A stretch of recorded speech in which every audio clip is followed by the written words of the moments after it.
E aí, tudo bem? Imagina você nos anos 80, finzinho dos anos 70, começo dos anos 80, lendo uma historinha aqui, ó. Uma revista que tinha uma história do Pantera Negra, que saía aqui, ó, nas Super Aventuras Marvel. Imagina então, de repente você está aqui, em 2018, está passando o filme Pantera Negra. Que comparativo você faria entre esse filme e as HQs clássicas do Pantera Negra? Como são os personagens aqui, a história aqui? O que é melhor?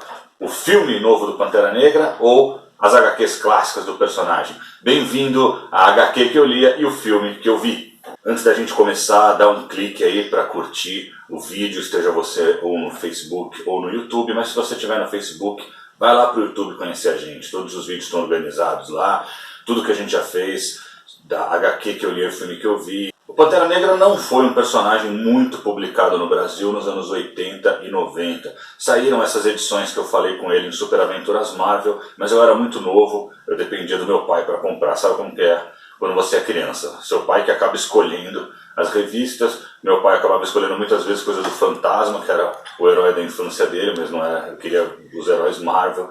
E eu era muito pequeno para saber quem era Pantera Negra. Eu vi o visual do personagem, achava legal, mas não sabia em que revista ele estava. Então, basicamente, o que eu tive nessa época foram algumas histórias dos Vingadores em que ele aparece. Aí você fala, pô, por que você não tem tudo? Você não é aquele cara que coleciona tudo? Não, eu não sou. Eu não sou esse cara que tem uma coleção de 20 mil gibis. Eu sou um cara que nem você, que colecionou muita coisa, mas não tem tudo. Então eu queria saber o que você teve nessa época, o que você tem com Pantera, e eu vou mostrar o que eu tenho. A revista mais antiga que eu tenho, em que aparece o Pantera Negra, é essa aqui, ó. Heróis da TV, 37 de abril de 1982. Claro que eu comprei ela tempos depois num sebo, em 82 era muito pequeno para colecionar. É uma história dos Vingadores em que a Vespa se casa com o Jaqueta Amarela e o Pantera está lá só como um coadjuvante. Ela foi republicada aqui em Coleção Histórica Marvel 4 e na coleção de capa preta da Salvat, número 12 dos clássicos Vingadores, o Nascimento de Ultron. Em Heróis da TV 83, 84 e 85, e também em Heróis da TV 91 e também em Grandes Heróis Marvel 14, tem História dos Vingadores com a participação do Pantera Negra. As histórias da Heróis da TV 83 foram republicadas aqui. Coleção Histórica Marvel, Os Vingadores, número 4 da Panini em 2014. E a história da Heróis da TV 85 foi republicada em Marvel 40 anos no Brasil da Panini em 2007. Em Heróis da TV 108 e 110 aconteceu o Torneio de Campeões. É uma história em que um monte de heróis foram unidos pelo Grão-Mestre para combater entre si, e o Pantera tem uma participação grande na história. Essa história foi republicada aqui, Coleção Histórica Marvel, Torneio de Campeões da Panini em 2017. Também com os Vingadores, o Pantera aparece nessa minissérie aqui, ó, A Saga de Thanos, número 1 e 2 da Abril, em 1992. Algumas dessas histórias que estão aqui foram republicadas em Coleção Histórica Marvel, Os Vingadores, número 1 da Panini, em 2014. Eu só fui ter a primeira aparição do Pantera Negra em 2016, quando saiu na coleção vermelha da Salvat, número 26, dedicada ao personagem. Um mês depois saiu de novo na coleção preta da Salvat, número 5, em Algarismos Romanos, dos clássicos, Quarteto Fantástico, O Dia do Juízo Final.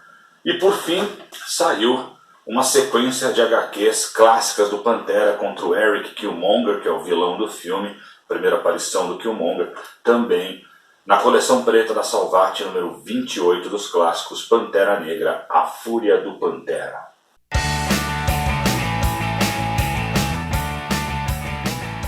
Atenção, vou falar spoilers do filme. Se você ainda não viu o filme do Pantera Negra, vai assistir, que é muito legal, e depois dá uma olhada no vídeo.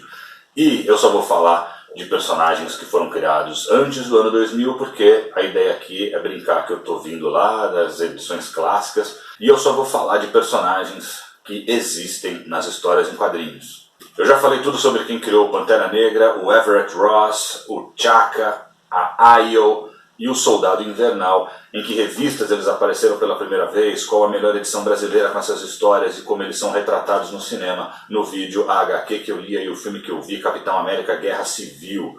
Sobre o Pantera nesse filme, Tem um novo uniforme, bem legal, mas eu acho, isso é gosto pessoal, eu acho o uniforme de Guerra Civil mais legal visualmente. Sobre o Soldado Invernal, ele só aparece na última cena pós-créditos, então são grandes spoilers, mas também não é um baita spoiler assim não.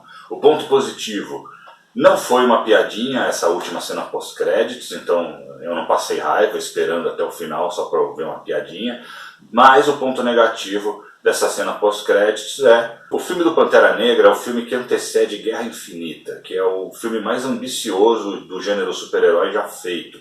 É muito personagem junto, a gente está esperando há muito tempo para a chegada do Thanos, e o que eles mostram na cena pós-crédito, que o Buck está em Wakanda. A gente já sabia que o Buck estava em Wakanda, a única novidade é que ele aparece descongelado, ainda sem o braço, e a Shuri, né, que é a irmã do Pantera Negra, diz que ele tem muito a aprender. É só isso, é meio decepcionante. A primeira cena pós-créditos é muito legal, pelo texto que ele fala ali na ONU e tal, mas eu acho que não deveria ser uma cena pós-créditos, deveria ser a cena final do filme. Cena pós-créditos, para mim, deveria ser sempre visões do futuro, para deixar a gente doido pelo próximo filme, como a gente ficava pela próxima HQ, quando aparecia ali no último quadrinho uma coisa que vai acontecer na próxima edição, a gente fala, nossa, não vejo a hora de comprar o próximo gibi. Eu queria que no filme fosse assim, a gente tivesse só um vislumbre do que estava para acontecer, e ficasse ali pensando, nossa, até uma cena meio misteriosa para tentar entender. A Marvel não tem feito mais isso. Nunca mais a gente teve o impacto, né, de ver o Thanos ali na cena pós-créditos dos Vingadores, o primeiro Vingadores, quando apareceu a cara do Thanos. Esse tipo de coisa que a gente queria ver, né? Mas a Marvel não tem feito mais. Eu já falei tudo sobre quem criou o Garra Sônica, em que revista ele apareceu pela primeira vez e qual a melhor edição brasileira com essa história no vídeo. A HQ que eu lia e o filme que eu vi, Vingadores, Era de Ultron. Sobre o Ulysses Klaue nesse filme. Para mim é a maior e esmagadora decepção do filme. Acho engraçado não ter visto ninguém ter ficado puto com isso em nenhuma página sobre HQ que eu acompanho, nenhum canal, nada. Pelo contrário, até o Sidney Guzman, né, que é do Universo HQ, me disse lá quando eu conversei com ele nos comentários que ele nem se importou muito com isso. Bom, eu me importei e bastante. A transformação do Andy Serkis em Garra Sônica é um hype que já tinha sido criado, pelo menos para mim, há anos, quando ele apareceu no filme Era de Ultron. Pegaram um ator famoso por fazer personagens em CGI, colocaram ele perdendo o braço no filme, dando toda a impressão de que ele se tornaria o ser feito de som sólido gerado por Vibranium num filme futuro. Era só somar 2 mais 2. Mas não. Ele tem um braço mecânico que solta rajadas, construído com Vibranium, e é só. Ele é morto antes da metade do filme e acabou. Acabou toda aquela expectativa em cima do Serkis.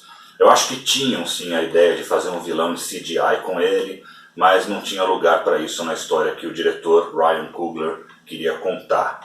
Tudo bem, a história do Coogler é sensacional, forte, e apela para questões muito relevantes, sociais, mas aqui o propósito desses vídeos que eu faço é falar de HQ. Como fã, eu esperei anos para ver um Garra Sônica em CGI e eu caí do cavalo.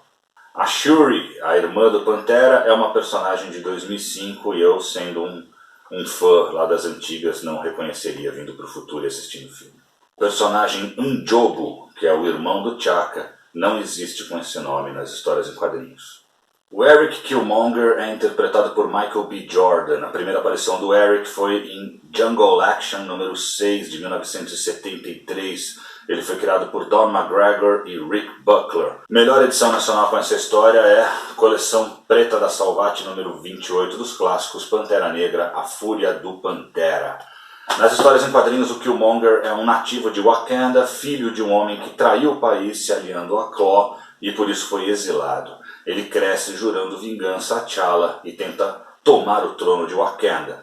No filme é basicamente o mesmo, mas o pai de Eric no filme é irmão do T'Chaka, que é o pai do T'Challa, o Pantera. O T'Chaka mata o próprio irmão quando esse tenta matar o Zuri, que estava ali o Zuri, o N'Jobu, traindo Wakanda nos Estados Unidos. O T'Chaka chega e o N'Jobu tenta matar o Zuri. Para impedir isso, o T'Chaka acaba matando o próprio irmão e o T'Chaka decide conscientemente deixar o Eric Killmonger sozinho nos Estados Unidos ao invés de trazê-lo para Wakanda. O jovem cresce vivendo ali na América, revoltado com todas as injustiças do país e do mundo contra os negros, e resolve destronar o T'Challa e fazer Wakanda se vingar dos brancos ao redor do mundo. A Nakia, interpretada por Lupita Nyong'o. A primeira aparição da Nakia foi em Black Panther, volume 3, número 1, de 1998. Ela foi criada por Christopher Priest e Mark Teixeira. Essa história está inédita no Brasil. Nas histórias em quadrinhos, a Nakia tem um codinome chamado Malice. Eu não sei se isso foi traduzido por português, porque eu não sei nem se essa personagem apareceu direito aqui no Brasil. Era uma adolescente que treinava para se tornar Dora Milaje, que é a guarda ali de mulheres do Pantera, e era fascinada pelo T'Challa. Por ciúme, ela tenta matar a namorada do T'Challa na época, é exilada de Wakanda e se alia a Killmonger. No filme é o interesse romântico do T'Challa. Ela saiu de Wakanda para tentar ajudar comunidades negras carentes pelo mundo. A Okoye, interpretada por Danai Gurira. Primeira aparição da Okoye, Black Panther, volume 3, número 1 também. Tanto nas histórias em quadrinhos quanto no filme, a Okoye é uma valorosa Dora Milaje, membro da Guarda Real de Wakanda. Nas histórias em quadrinhos, as Dora Milaje eram possíveis futuras noivas para o T'Challa. No filme, nada é mencionado a esse respeito. O W'Kabi é interpretado por Daniel Kaluuya. Primeira aparição do W'Kabi, Avengers 62, de 1969. Ele foi criado por Roy Thomas. A história foi publicada no Brasil em Heróis da TV 42 de abril, em 1982. Nas histórias em quadrinhos, o W'Kabi era o segundo em comando de T'Challa em Wakanda. No filme é mais ou menos isso, mas, spoiler, ele acaba simpatizando com a ideia do Killmonger de atacar os opressores brancos ao redor do mundo e se coloca contra o Pantera. O M'Baku é interpretado por Winston Duke. A primeira aparição desse personagem foi em Avengers 62 também. Nas histórias em quadrinhos, M'Baku é o personagem conhecido como Macaco Humano ou Homem Gorila. No filme eles tiraram esse nome para evitar comparações racistas. Em inglês, o nome do personagem é Man-Ape, ou seja, é literalmente Homem Macaco. A minha opinião, se alguém quiser fazer uma associação racista, a doença mental é dessa pessoa que quer associar um homem negro a um macaco. O que não pode é a Marvel fazer essa associação preventivamente e tirar o nome clássico do personagem do filme. Para mim, o racismo ficou na cabeça da Marvel ao pensar isso. E outra, no filme o personagem usa uma máscara de macaco em um momento. Por que isso não é referência a racismo e o nome é? Para mim tinha que ter deixado o nome, bater o pé, deixar, porque não existe nada de racismo nisso, a não ser na cabeça de quem queira ver. A Ramonda é interpretada por Angela Bassett. Primeira aparição da Ramonda, Marvel Comics Presents, número 14, de 1989. Ela foi criada por Don McGregor e Gene Colan. Essa história nunca foi publicada aqui. Nas histórias em quadrinhos, Ramonda é a mãe de Shuri e é mãe adotiva de T'Challa, é a segunda esposa do T'Chaka. No filme, aparentemente, ela é mãe biológica, tanto de T'Challa quanto de Shuri. O Zuri é interpretada por Forest Whitaker. A primeira aparição do personagem foi em Black Panther, volume 3, número 1 também. Tanto nas histórias em quadrinhos quanto no filme, Zuri é uma espécie de mentor do T'Challa, um guerreiro mais velho que havia sido aliado de T'Chaka no passado. No filme, o Zuri entrega o traidor N'Jobu a T'Chaka.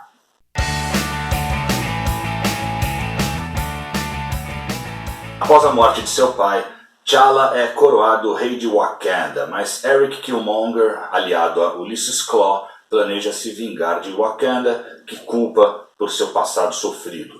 Killmonger trai o Klaue, o mata, o entrega a Wakanda e desafia T'Challa para um combate pelo reino do país. Nas histórias em quadrinhos, o Pantera surge em uma história do Quarteto Fantástico como o primeiro super-herói negro da história. Ele desafia e vence o quarteto para mostrar sua superioridade, mas depois se mostra um valoroso aliado e se une aos Vingadores. As histórias clássicas do Pantera são poucas em comparação a outros heróis. Fora a sua atuação com os Vingadores, ele teve alguma série solo apenas. Foi somente no final dos anos 90 que o personagem começou a ter a relevância e importância dentro do universo Marvel que ele merece. A cena do Killmonger jogando T'Challa de uma grande cachoeira é inspirada em uma cena das HQs. Apesar de o Vibranium ter surgido até antes do Pantera Negra, a primeira menção ao metal Vibranium foi numa história do Demolidor, acho que Demolidor 13, o traje do herói só passou a ser feito desse metal no fim dos anos 90. Antes ele era feito de tecido comum.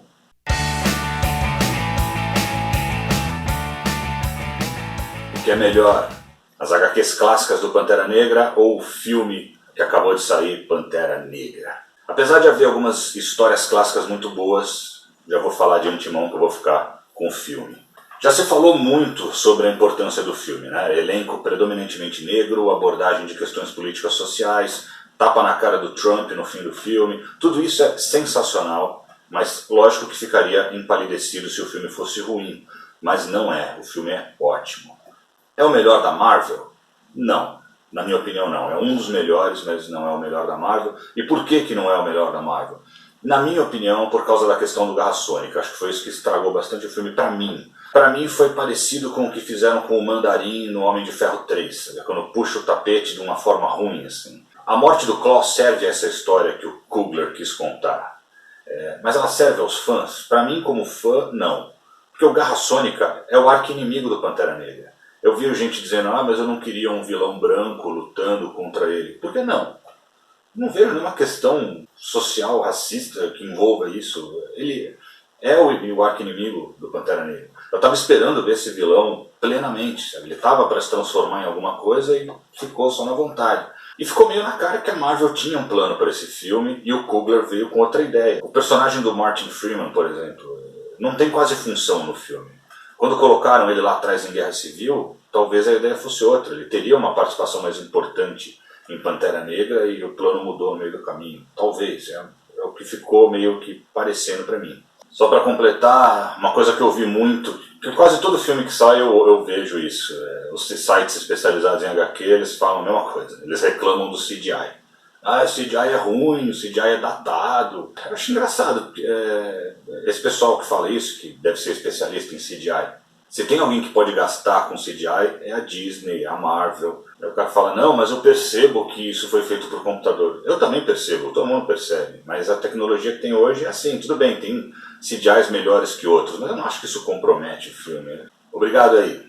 Eu quero ouvir sua opinião, se você concorda com o que eu falei, se você não concorda, a gente está aqui para trocar ideia. Ninguém é dono de verdade, ninguém é mais inteligente que o outro. Se você achou o filme um lixo, você tem o direito de achar, não é porque ele tem uma temática social que você não pode achar ele ruim, você pode achar ele ruim. Logo, logo a gente está de volta com mais uma HQ que eu lia e o filme que eu vi.